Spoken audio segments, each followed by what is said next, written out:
Fundación Libertad y Desarrollo presenta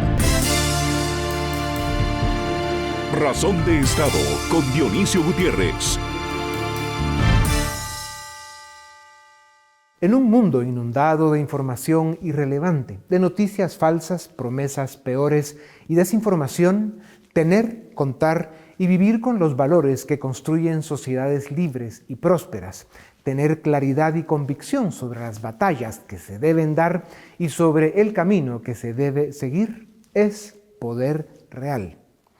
Ver y estudiar la historia de la especie humana a través de los momentos estelares que en miles de años definen nuestro presente nos permitiría descubrir cómo hemos evolucionado desde que el humano fue capaz de ponerse en pie, cuando logramos la separación del átomo, pasando por la llegada a la Luna y la identificación del código genético de la vida, hasta la inteligencia artificial y el trasplante de órganos que podrían ser eléctricos para que los seres humanos de hoy aspiremos a seguir los pasos de Matusalén.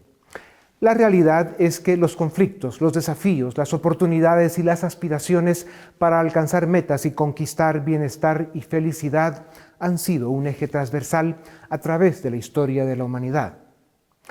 Las luchas de poder se siguen dando por las mismas razones. Los seres humanos nos seguimos matando por las mismas excusas. Lo que nunca ha cambiado es el deseo de superación y la lucha por alcanzar metas más altas y mayores niveles de bienestar. Muchos lo han logrado. Demasiados se han quedado atrás. Dice un gran escritor contemporáneo que los humanos estamos atrapados en los sueños de gente que murió hace miles de años. Repetimos una y otra vez las mismas prácticas y las mismas dinámicas, y en algunos casos esperamos, sin éxito, resultados distintos. La realidad es que las prácticas son las mismas, las formas han cambiado. Se podría decir que hoy somos más civilizados, aunque a veces se hace evidente que esta afirmación es cuestionable. Lo que es cierto es que en su lucha por sobrevivir en siglos anteriores, los humanos terminaron controlados y sometidos por reyes, curas y generales y dominados por sistemas autoritarios y represivos. Una de las preguntas agobiantes que choca con la realidad del presente es si por el hecho de que la historia de la humanidad está marcada por ciclos, no estaremos entrando o cayendo en uno de esos que nuestros antepasados ya vivieron y que, aunque sirvió de lección para las generaciones que les sucedieron, ellos lo pasaron mal. Es indiscutible y lamentable que sigamos viendo que las guerras o las luchas de poder, la corrupción, la impunidad, las plagas, el hambre, la desigualdad, la pobreza y la falta de oportunidades son consecuencias inherentes a la condición humana por nuestra incapacidad de evolucionar con más efectividad. Nos atrapa la ambición, nos contamina la ideología, nos hunde en la miseria, el desprecio por nuestra propia especie. Al final, no importa cuántas penas y dolores tengamos que pasar para superar los desafíos de nuestro tiempo, lo que debemos saber y entender con claridad es que los pilares de la civilización moderna y próspera como hoy la conocemos, esos pilares de esa parte del mundo que es desarrollado y tiene altos niveles de bienestar, son simples, claros y conocidos. Libertad, democracia, responsabilidad individual y leyes que todos respetan por igual. Estas son las batallas que merecen ser peleadas. Estos son los momentos estelares que la especie humana necesita volver a vivir. Estas son las razones por las que se puede vivir con optimismo. Y mientras sea en libertad, estas son las causas por las que vale la pena morir.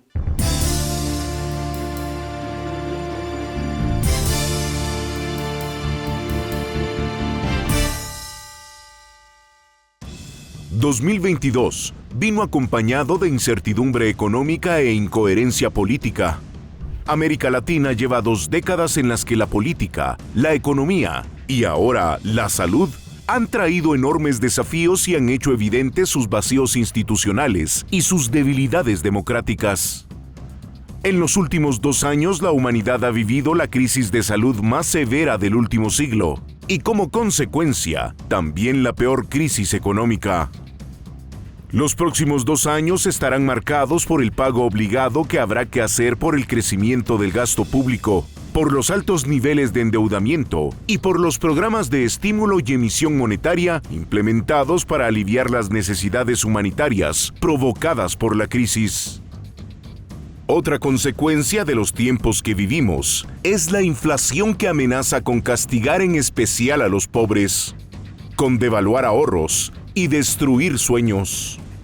Estados Unidos alcanzó cifras récord de inflación en más de 40 años y las acciones correctivas que tome la Reserva Federal podrían llevar a la economía más grande del planeta a una recesión que tendría consecuencias directas para las economías latinoamericanas. El avance del autoritarismo y la crisis de la democracia ocurren en el contexto de una economía global insuficiente que mantiene a un gran número de personas descontentas. Estos hechos confirman la relación simbiótica que existe entre la economía y la política.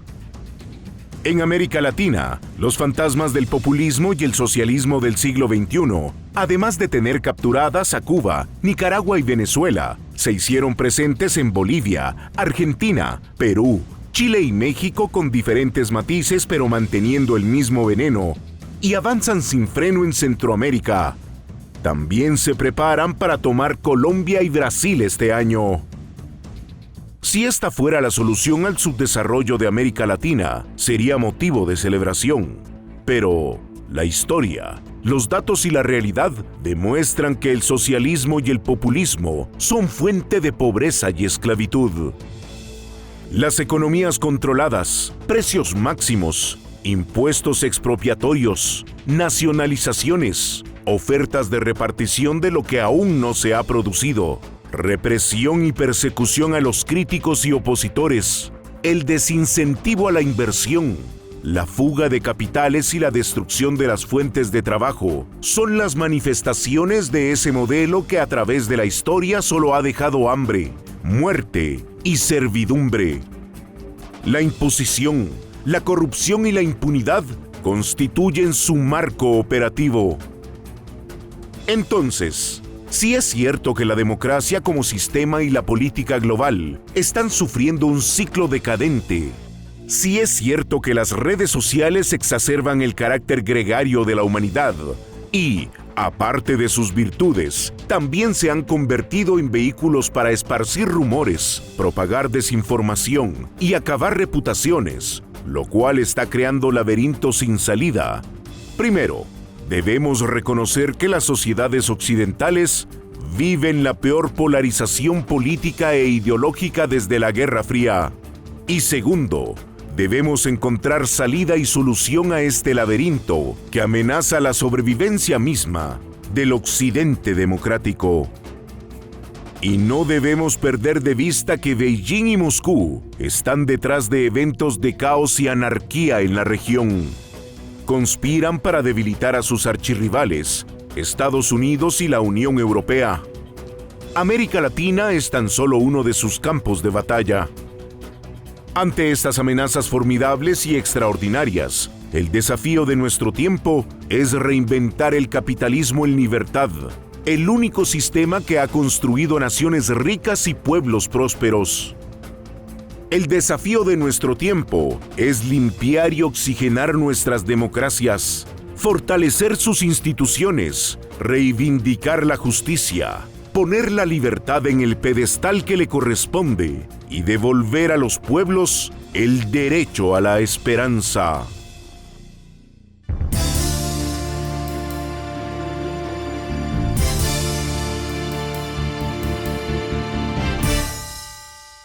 En los últimos 20 años, la política, la economía y ahora la salud han venido sufriendo un descalabro de tal magnitud que ha hecho que los latinoamericanos perdamos la confianza en nuestro entorno a niveles tan bajos que amenazan nuestro presente y comprometen nuestro futuro.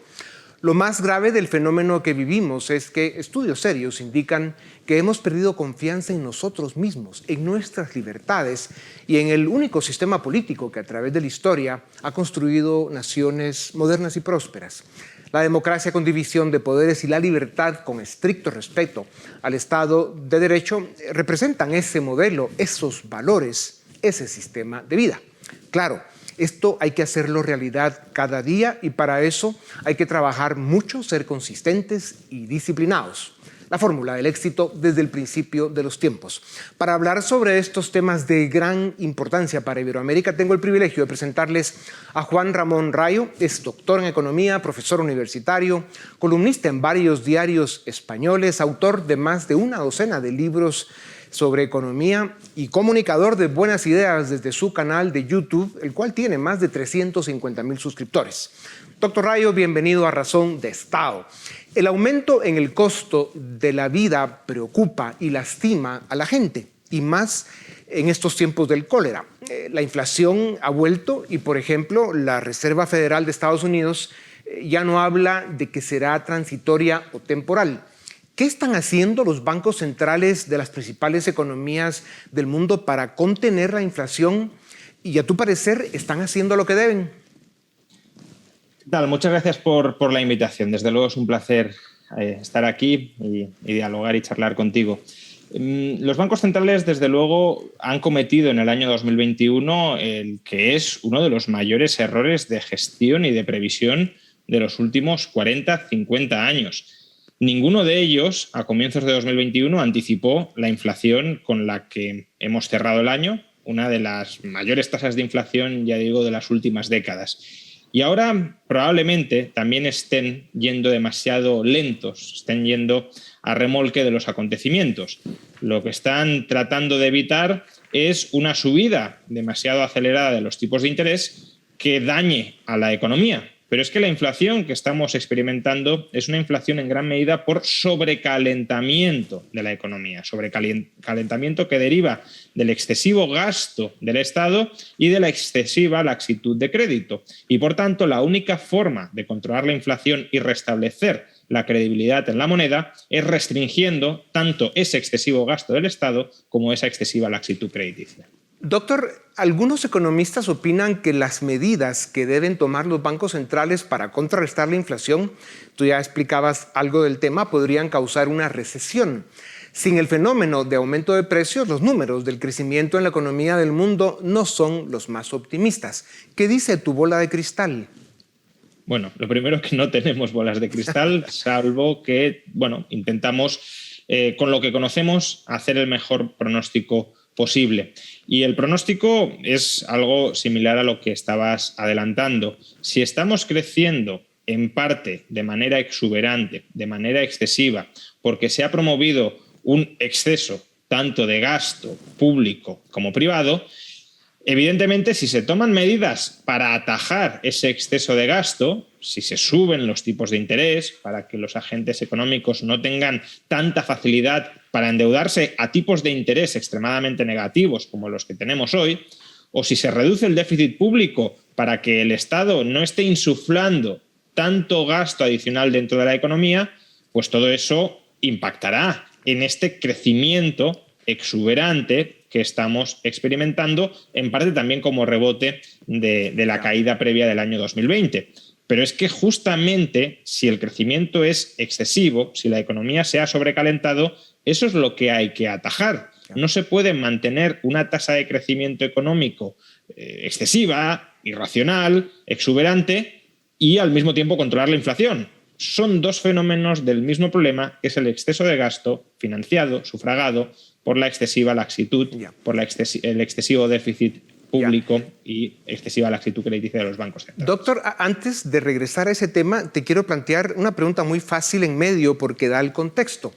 El discurso dominante de nuestro tiempo es que el capitalismo ha exacerbado las desigualdades. Sus detractores afirman que es un modelo cansado y cada día más dominado por las grandes corporaciones. En consecuencia, cada día vemos más grupos y gobiernos, en especial los populistas, hablar de legislación controladora, de precios máximos. Hablan de subir la presión fiscal para desde los gobiernos redistribuir el ingreso. Ya me contarás. En fin, hablan de ideas fracasadas que nunca dieron nada bueno al mundo, pero están de regreso. ¿En qué se equivocan quienes propagan esas ideas y ese discurso? Bueno, en primer lugar se equivocan en anteponer la lucha contra la desigualdad al crecimiento económico. El problema verdaderamente acuciante en nuestro tiempo en cualquier época, pero también en nuestro tiempo, es la pobreza, no es la desigualdad. Y lo que hay que tratar de conseguir es minimizar la pobreza. Y la pobreza se minimiza con crecimiento económico. Y el crecimiento económico se logra con libertad económica. Y por tanto, anteponer un Estado mastodóntico que luche contra la desigualdad a un Estado moderado, pequeño, que dé oxígeno a los agentes económicos para que puedan generar riqueza y crecimiento en libertad, es un error. Ahora bien, es un error si tu objetivo realmente es incrementar a largo plazo el bienestar del mayor número posible de personas. Si tu objetivo, sin embargo, es acaparar poder político, si tu objetivo es obtener privilegios regulatorios, en gran medida también dentro del sector privado, si tu objetivo, en definitiva, es parasitar a otros conciudadanos con la excusa de que estás persiguiendo el interés general, entonces este crecimiento del Estado al que estamos asistiendo, esta hipertrofia estatal, puede ser muy conveniente para los intereses de muchos de los que la están promoviendo, aunque no sea conveniente para los intereses del conjunto de la sociedad. Doctor Rayo, la historia nos ha enseñado que existe una relación simbiótica entre la política y la economía. Cuando la economía va mal, se provocan condiciones para cambios políticos radicales. Cuando la política va mal, la economía sufre. El mundo intenta hoy recuperar la economía, pero tenemos inflación. En paralelo estamos viendo el retorno del autoritarismo y del populismo, sobre todo de izquierda. El fantasma de la corrupción y la incompetencia política de la izquierda y la derecha persisten en la gran mayoría de países iberoamericanos, con esa sensación de decadencia en la política y con la amenaza a los valores liberales de Occidente que han dado al mundo lo bueno que tiene. ¿Qué expectativas visualizas para la siguiente década en América Latina y para el mundo occidental? Sí, efectivamente, política y economía se realimentan y se realimentan en muchas ocasiones para bien y en demasiadas ocasiones para mal. Pero hay una tercera variable que también tenemos que meter en la ecuación y es la variable de los valores, de la moral, de los ideales, de las ideas. Y para tener buena política hace falta tener que en la sociedad haya, estén presentes buenas ideas.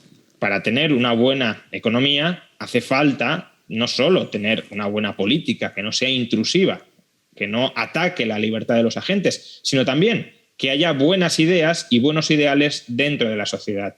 Por tanto, creo que el futuro no está en absoluto escrito, por muy mal que podamos estar ahora tanto en el plano político como en el plano económico, porque en gran medida el futuro va a depender de la lucha cultural, de la lucha por las ideas y por los ideales que seamos capaces de dar en la sociedad en la que ahora mismo nos encontramos. Si conseguimos promover buenas ideas y buenos ideales, avanzaremos tanto hacia una mejor política y hacia una mejor economía.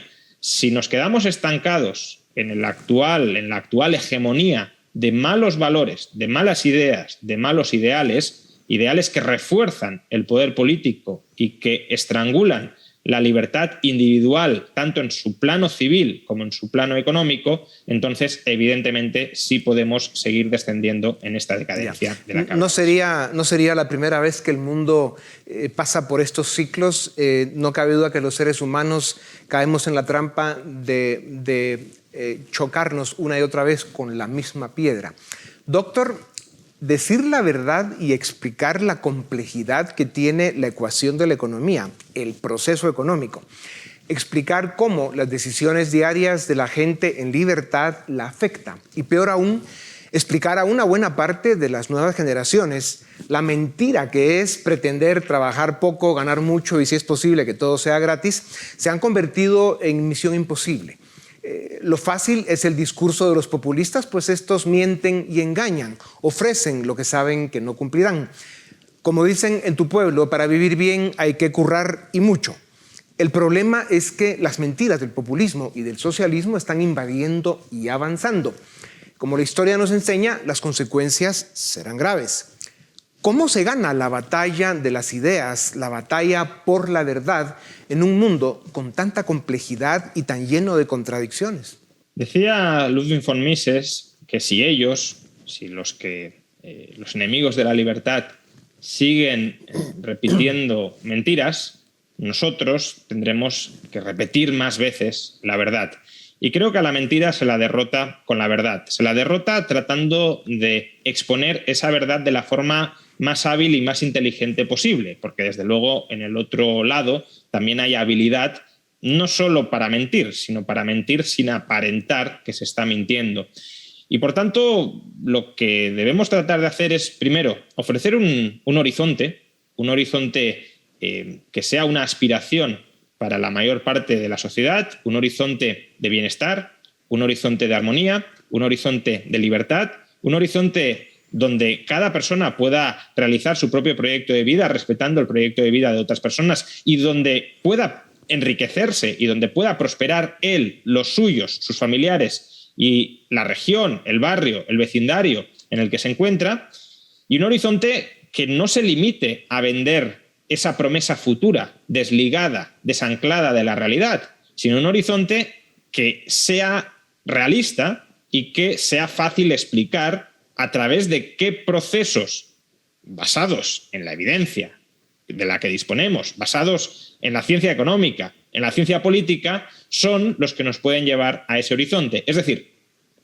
no vendiendo la moto a los ciudadanos con promesas inalcanzables, sino siendo transparentes, siendo sinceros y mostrando cuál es el ideal de las ideas del liberalismo hacia el que se puede realmente avanzar si tenemos una sociedad donde las personas respetan la libertad de otros y la propiedad de otros. Claro. Parte del problema, y que es muy grave, es que muchos de estos burócratas y funcionarios históricos de los gobiernos pues viven de ese sistema populista, de simplemente aprovecharse del sistema y de los presupuestos nacionales, y por eso es que no quieren que nada cambie. Al contrario. Doctor Rayo, América Latina pasa por un muy mal momento. Somos la región del mundo más afectada por las letras del alfabeto griego. Las economías están muy lastimadas y la gente más. La política está de miedo y tenemos 22 millones de pobres más respecto a 2019. El populismo de izquierda, bajo la sombría del Foro de Sao Paulo y del Grupo de Puebla, tienen cada día más control desde México hasta la Argentina. Y hay que decir, con el apoyo de Pekín y Moscú. En los últimos meses cayeron Perú, Chile y Honduras. En los próximos corren peligro Colombia y Brasil. Esto no pinta bien. No es que estos países estuvieran bien antes, pero con el populismo estarán peor. La incompetencia y la corrupción de gobiernos que se dicen de derecha ha abierto las puertas de regreso al socialismo del siglo XXI, como le llamó Chávez. Doctor Rayo, ¿cómo se rompe otra vez este círculo vicioso perverso y hasta dónde habrá que caer para que los pueblos entiendan que la libertad y las repúblicas democráticas son el único camino a la prosperidad? Claro, hay que trabajar y mucho. Pues el problema es que la vida del ser humano no es eterna y los que se dan golpes ahora no son los que se dan golpes dentro de 50 años. Cada generación tiene que volver a aprender las lecciones que ha aprendido la anterior, pero que se olvidan, por desgracia, intergeneracionalmente, si no hay un adecuado mecanismo educativo en un sentido amplio que transmita precisamente entre generaciones esas ideas y esos valores. Y mientras tanto, si la actual generación no ha sufrido los errores por los que pasó la anterior, no los ha padecido en sus propias carnes y por tanto cree posible reinventar la rueda y que funcione aquello que no puede funcionar, pues lo único que nos queda, como digo, es seguir dando la batalla desde todos los medios, desde los que sea posible. No hay garantía en absoluto de victoria. La historia, por desgracia, nos demuestra que muchas veces la batalla se pierde. Pero desde luego aquella batalla que se pierde es la que no se libra y es una obligación moral tratar de dar esa batalla para no perderla en favor de los enemigos de la libertad. Yeah. Doctor Rayo, esta pregunta, bueno, como todas, es terrible, pues tomaría una hora responderla, pero ¿cómo, como sé que haces milagros, te pido que lo intentes en 2 minutos? Hasta hace poco, Chile había sido el país referente de América Latina por su crecimiento económico. Se hablaba del milagro chileno hasta que en 2019 estallaron las protestas que culminaron con la Convención Constitucional, que está redactando una nueva constitución que podría cambiar para siempre el modelo chileno. Según tú, ¿qué pasó en Chile? Es complicado de saber qué pasó en Chile, pero desde luego hubo un desentendimiento de las élites económicas y políticas chilenas de cuidar el sustrato cultural, el sustrato moral que posibilitaba la persistencia de una democracia liberal tal como la veníamos conociendo. Básicamente se cedió el espacio moral, el espacio cultural, el espacio ideológico en sentido amplio, se cedió a aquellos que quisieron colonizar ese espacio cultural, ideológico con malas ideas y evidentemente lo hicieron. Y una vez la izquierda más radical copó ese espacio ideológico y una vez sus ideas penetraron entre las nuevas generaciones y una vez los problemas que estaba causando la propia clase política chilena, primero Bachelet y luego Piñera estrangulando el crecimiento económico de Chile, se consiguió que esos problemas generados por los políticos se asociaran al modelo y no a la mala gestión de los políticos que habían llegado al poder, pues se sirvió en bandeja un cambio de modelo radical institucional que desde luego ya veremos cómo se consuma, pero de momento tiene un aspecto horrible. Sí, y eso que tú dices pues se contagia o se une con lo que le pasa a una buena parte de estas nuevas generaciones, como decíamos antes, ¿no? Que quieren trabajar poco, ganar mucho y si es posible que todo sea gratis, ¿no? Ojalá algún día se den cuenta que ese camino no los llevará a ningún lado. Doctor Rayo, dicho lo anterior, Gabriel Boric, el presidente electo de Chile, presentó un gabinete más aceptable de lo esperado y parece que ha moderado sus posiciones populistas, al menos de apariencia. Veremos a ver, yo no estoy nada optimista. Ahora, el caso peruano es más complicado. Fuentes de investigación periodística afirman que el presidente Pedro Castillo, a través de sus operadores políticos, compró el número suficiente de diputados al Congreso para pasar parte de su agenda de izquierda radical. Y peor aún, la investigación reporta que el nuevo embajador de Cuba en Lima, un coronel de inteligencia cubana, experto en torturas, está a cargo de doblegar y corromper al ejército peruano para que vea para otro lado en lo que estos grupos, el Foro de Sao Paulo y el modelo chavista, pues instalan su modelo en el Perú. Como ya no nos queda tiempo, te doy dos opciones de pregunta. ¿Qué pueden y deben hacer Europa y Estados Unidos para detener la caída de América Latina a manos del populismo de izquierda radical que promueve el Grupo de Puebla y sus aliados? O si no puedes responder, ¿qué crees que sucederá con las economías? Y más grave aún, ¿qué pasará con los pueblos de América Latina si pierden las democracias republicanas y la libertad?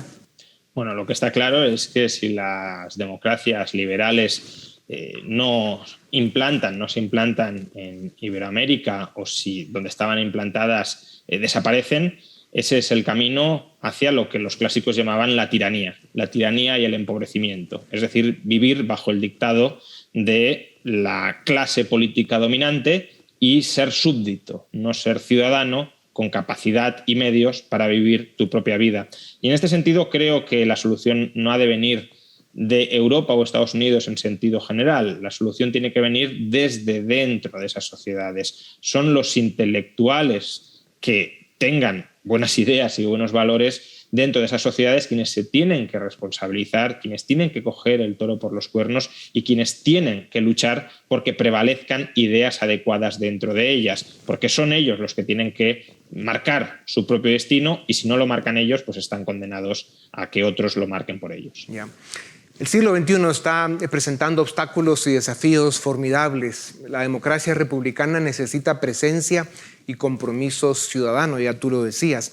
La democracia necesita de mucho trabajo y dedicación. No es perfecta, pero es el menos malo de los sistemas conocidos. Y la libertad, el mejor regalo que nos dieron los cielos, como dicen, es el valor que más debemos cuidar. La libertad es el fundamento de esa forma de vida que se llama liberalismo, lo cual tú defiendes con convicción y con fuerza. Es el programa político que permitió el surgimiento del mundo moderno y donde ha gobernado.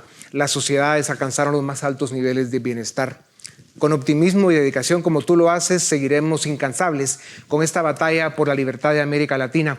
Doctor Rayo, muchas gracias por tu tiempo. Deseamos que tus ideas y tu lucha por los valores liberales sigan llegando a millones de iberoamericanos. Gracias por tu tiempo. A ustedes también, gracias. Esto es Razón de Estado.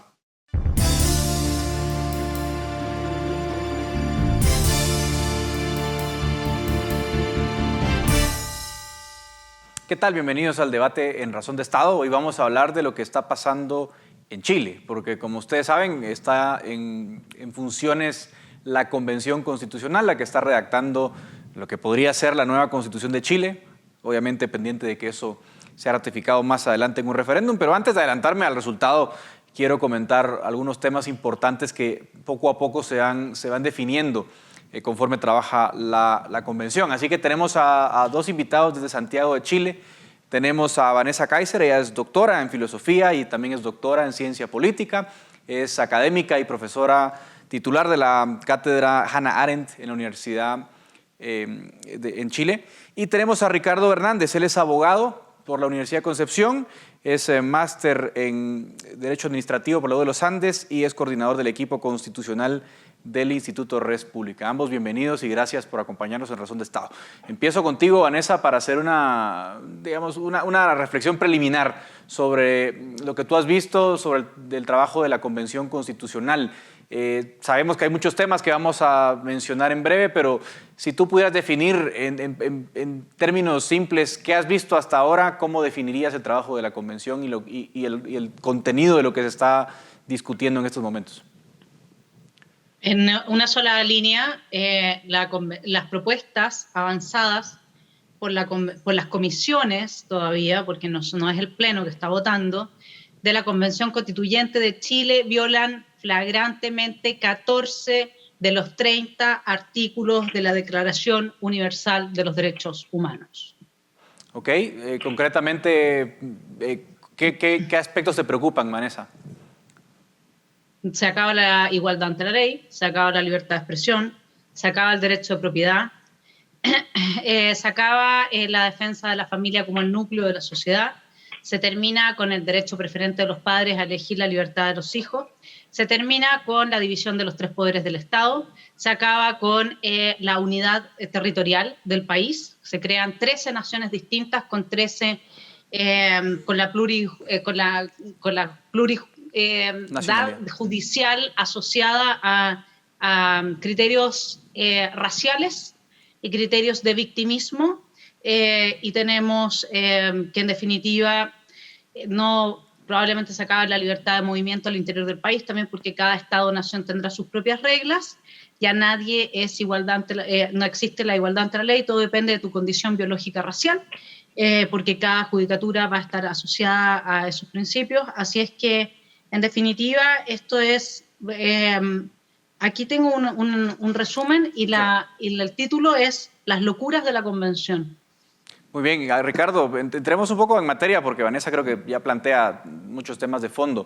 Uno de los aspectos que se está comentando en las comisiones de la Convención es precisamente el de un Estado regional, un Estado plurinacional. ¿Cómo estás viendo tú ese planteamiento y podrías explicarnos un poco qué consecuencias prácticas tienen esos planteamientos?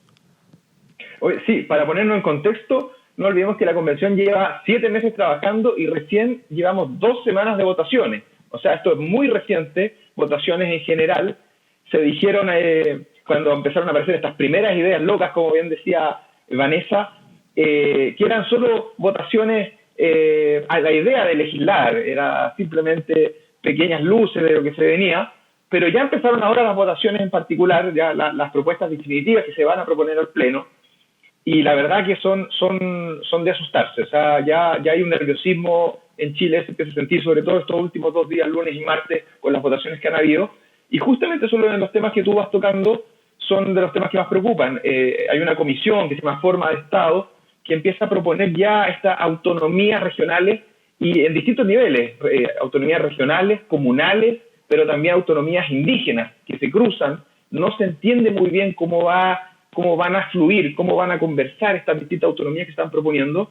Y por otro lado, tenemos una comisión de justicia que también nos está proponiendo justicias paralelas, justicias que no van a depender del Poder Judicial, como siempre había un Poder Judicial único. Le cambiaron el nombre a sistemas de justicia y se están creando estatutos distintos según si la persona se puede considerar de alguna etnia indígena acá en Chile. Entonces ya vemos ciertos disparates que incluso los mismos jueces de la Corte han puesto el grito en el cielo, ya han llamado la atención, se están poniendo muy nerviosos acá. y son bastantes de los temas que algunos mencionó Vanessa, pero la verdad que es así, pero es muy reciente esto, entonces todavía cuesta un poquito decantar la cantidad de ideas que se están aprobando y a una velocidad impresionante. Como decía Vanessa, claro, todavía están, ambos explicaron, ¿no? Todavía no están en el pleno, no se han tomado las decisiones pertinentes, pero ya sabemos por los borradores de las comisiones más o menos por dónde van las ideas. Vanessa, concretamente sobre esta idea de la plurinacionalidad y del Estado regional, yo creo que Ricardo pone un punto interesante. Tampoco se entiende muy bien operativamente cómo eso podría funcionar. Vanessa, veo que incluso podría haber congresos regionales, me imagino incluso con poder tributario, supongo podrán establecer impuestos, qué sé yo. Es decir, ¿hasta dónde llega esta idea de la plurinacionalidad digamos, en los planteamientos que por lo menos hemos escuchado hasta hoy, en tu opinión? En este libro, que es de Fernando Atria, que es uno de los padres del proceso, padres intelectuales del proceso que estamos viviendo, él habla de la apropiación de las instituciones por parte del pueblo. Eso es lo fundamental. La pregunta es, si es que yo finalmente tengo 13 sistemas judiciales paralelos funcionando para el mismo delito, ¿qué va a terminar pasando? ¿Tribunales populares? Fíjense que hoy día estuve buscando información sobre los tribunales populares, cómo operaron en la China de la Revolución Cultural, que se transformaron en realidad, pasan a reemplazar a lo que tú dirías es el servicio de inteligencia de un país y pasan a reemplazar a los tribunales como tales. O sea, esto ya es el extremo de la apropiación de un supuesto pueblo de parte de las instituciones, como si en Chile en realidad todo el mundo fuera a votar y lo único que quisieran todos es tener alguna actividad política o burocrática, cosa que no es cierto. El articulado que a ti te está preocupando dice lo siguiente: la Constitución declara que los anteriores poderes legislativo, judicial y el poder ejecutivo son disueltos. Se disuelven los 3 poderes del Estado una vez aprobada esta nueva Constitución. En su reemplazo, mira, nace, no sé si te resuena Venezuela, la Asamblea Plurinacional de las y los trabajadores y los pueblos. Es una sola asamblea, se disuelve la bicameralidad. Entonces, aquí lo único que me llamó la atención es por qué no le pusieron les puebles, porque ahí sí me hubiera como sonado más coherente. Bueno, yo suelo usar la ironía, perdón, pero la Asamblea Plurinacional de las y los trabajadores y los pueblos estará compuesta de 600 miembros. Mira, cuando tú tienes una asamblea de 600 miembros, tienes 13 sistemas judiciales paralelos. Creas, además, asambleas a nivel regional. Lo que tú estás haciendo es la vieja táctica de Lenin, de generar un caos tal que te permita reemplazar no solamente las estructuras institucionales, acuérdense que este es un proceso revolucionario, sino que también reemplazar a quienes detentan el poder al interior del Estado. Entonces ahora, dentro de las Fuerzas Armadas, tú ya no vas a tener jerarquías por años de servicio. El que lleva más años de servicio llega a ser general, y que además tiene los méritos, obviamente. No, ese va a ser elegido por todos los que no forman parte de la oficialidad.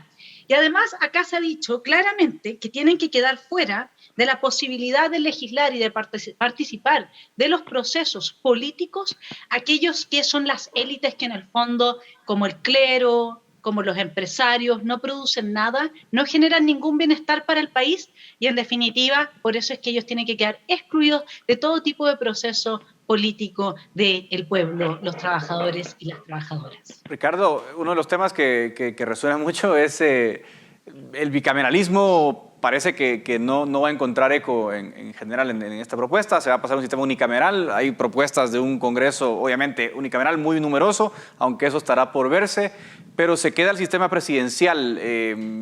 ¿Pudo ser peor? ¿Cómo ves esos planteamientos? Sí, nosotros hemos estado siguiendo ahí de cerca esa discusión muy bastante importante en cuanto a la estructura política. Nosotros acostumbramos a un sistema unitario, ¿cierto?, con un presidente bastante fuerte acá en Chile y 2 cámaras, una cámara de representación política y una territorial. La verdad que no hay mayoría, o sea, hay una gran mayoría que quiere el unicameralismo y eso se siente con bastante fuerza, pero nuestros cálculos dicen que cuando una vez que llegue al Pleno a los 2/3 es posible que quizás podamos defender el bicameralismo, que yo creo que no está perdido, pero sí hay que tener mucho cuidado ahí porque dependemos de una izquierda relativamente moderada que no tiene una mayoría y que hoy y ayer se están dando cuenta que en verdad no tienen mucho control de lo que está pasando dentro de la convención. En cuanto al presidencialismo, al parecer sí hay un poquito más de consenso que se debe mantener la figura del presidente se defendió con mucha fuerza de que es un derecho ya ganado de los ciudadanos poder elegir al presidente. No han empujado mucho por ese lado y por lo tanto a lo más van a atenuar un poco sus facultades y otorgarle facultades al Congreso, facultades presupuestarias, que Chile siempre se ha caracterizado por tener un presupuesto bastante serio. Quizás perdamos un poquito las atribuciones en ese sentido, pero en este punto yo creo que sí los 2/3 podrían salvarnos después en el Pleno. En lo que es sistemas de justicia y en otros temas que ha tocado Vanessa, la verdad que se nos viene bastante difícil la discusión, incluso con los 2/3 en el Pleno.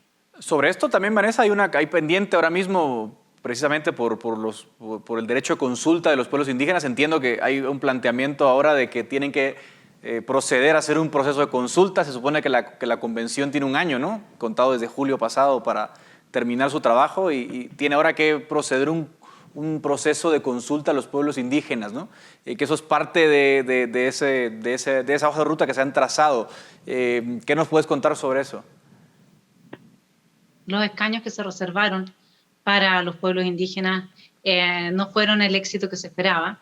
De hecho, en el lugar donde más se concentra la población indígena, triunfa el candidato de derecha, José Antonio Kast. Y tuvieron muy baja participación las votaciones que se hicieron para esos escaños. Por lo tanto, aquí no podríamos esperar un resultado diferente. Hay un tema, Ricardo, que también me gustaría que, si es posible, que lo abordaras, porque cuando uno habla de esta centro-izquierda, y lo menciono a propósito del tema de los pueblos indígenas, hay mucha gente que tiene mucho miedo. Y parte importante de nuestra población indígena está bajo la tiranía del narcoterrorismo. Y además se usa su causa como si fuese ese narcoterrorismo quien avanza los beneficios para esta gente. Si eso fuese así, entonces no hubieran votado en masa por José Antonio Kast, que justamente representa lo opuesto. Luego yo me pregunto, si es que el miedo juega un rol preponderante, que yo creo que sí, ¿qué pasa al interior de la Convención Constituyente con ese pequeño porcentaje de personas de centroizquierda, más razonables, de hecho, porque los otros son desquiciados? O sea, aquí no es que no hay grados. Nietzsche siempre decía que habían grados para medir las cosas. Aquí no hay grados. Es como el desquiciamiento completo o la razonabilidad y la posibilidad de diálogo. ¿Qué pasa con el miedo ahí? Porque la gente quienes están dentro de la convención también están con mucho miedo. Claro. Para salvar, qué sé yo, la bicameralidad, para lograr algo. Yo no estoy dentro de la convención, por eso le pregunto a Ricardo. Ricardo, ¿nos puedes comentar un poco sobre eso? Y también aprovecho a preguntarte por el Poder Judicial. Yo me enfoco mucho en la parte de la estructura del Estado, porque me parece que ahí hay muchísimo de lo que se puede salvar o lo que puede salir mal, ¿no? Y también veo que en el Poder Judicial Chile tenía algunas cosas interesantes, ¿no? Tenían jueces vitalicios, ¿no? Por lo menos en el Supremo. Entiendo que ahora se está limitando un plazo, se está hablando también de un consejo de la magistratura o de la judicatura. Coméntanos un poco sobre ambas cosas. Pero justamente fue en ese punto donde la izquierda en Chile, una izquierda más democrática, más centrada, que podemos decir más razonable, empezó a darse cuenta que no tenía el control de la convención. Y cuando dijeron, ojo, debilitar la independencia de los jueces es debilitar unos derechos humanos de tener un juez natural, independiente, imparcial, y empezaron a perder sistemáticamente todas las indicaciones que presentaban para eliminar esas limitaciones a los jueces, inmediatamente empezaron a salir, y podemos ver en los diarios de ayer y hoy, esto es muy reciente, como personeros socialistas que han estado en el gobierno los últimos 30 años, empezaron a preocuparse y empezaron a decir, esto no es lo que queríamos, estamos muy preocupados, y esto es hoy, o sea, esta preocupación es hoy. Se dieron cuenta que no tenían el control de la convención, y es una izquierda más radical la que tiene las mayorías, por lo menos las mayorías para las comisiones, que sin estos 2/3. La apuesta está en los 2/3, y la verdad que uno mira con espanto cómo es posible que sí alcancen algunas de estas normas los 2/3 y que quede en la Constitución cosas tan graves como la falta de independencia de los jueces, que tanto se caracterizó en Chile de tener una judicatura bastante seria. Ahora, quiero hacer una pregunta a ambos porque nos quedan ya pocos minutos. Quisiera hacerles una pregunta de perspectiva. No sé que no tienen bola de cristal, pero sí me gustaría ver su feeling, por lo menos, Vanessa, en tu caso.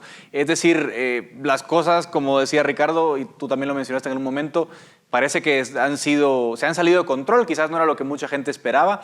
¿Ven ustedes que en todo caso que esto genere a la postre un rechazo, incluso en un plebiscito, a la hora del plebiscito, de lo que salga de ahí? ¿O ustedes ven que esto ya tiene una inercia tan fuerte que simplemente estamos de espectadores? Vanessa.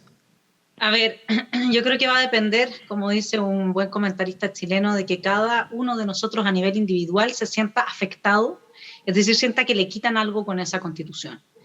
Yo creo que si cada chileno entiende eso y termina por entenderlo, es posible el rechazo, pero el problema es que nos deja el problema igual. Nosotros necesitamos sí o sí una nueva constitución. Y por lo tanto, yo haría una propuesta de cambio al diseño institucional del plebiscito de salida que permitiera que un grupo de personas, es como todo chileno va a entender que no se va a ir a sacar la muela con un mecánico.